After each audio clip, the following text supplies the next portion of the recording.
Sabi ng iba, kung saan ka daw nadapa, doon ka babangon. Natural! Alam nga namang gugulong ka pa. Habaan mo pa yung pasensya mo sa kanila. Hoy! Anong tingin mo sa pasensya ko, Garter? Bakit kaya may dumadating na problema? Hindi naman ako nag-order. Hindi ko alam, pangit pala ang gusto mo. Anong laban ko doon? Aanin mo ang gwapo. Kung wagas naman manloko. Mas mabuti pa sa pangit. Mata mo lang ang sasakit. Dami kong problema.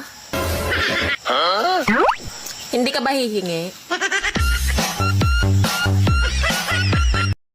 Hindi na effective yung Kispirin at Yakapsul. Mas effective ngayon, Paracetamol.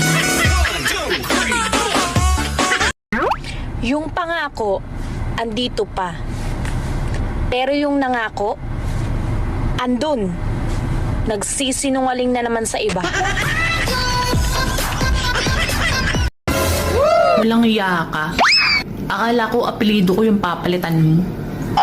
Ako pala. Kahit anong hirap ng buhay, huwag kang susuko. Mga chismosa nga, hindi ka tinatantanan tapos ikaw susuko ng ganun-ganun lang. Hindi ko maintindihan yung ugali mo. Minsan, mahiyain ka. Pero madalas, walang hiya ka. Buti pa yung katawan ko, mataba. Wow. Yung wallet ko, malnourished.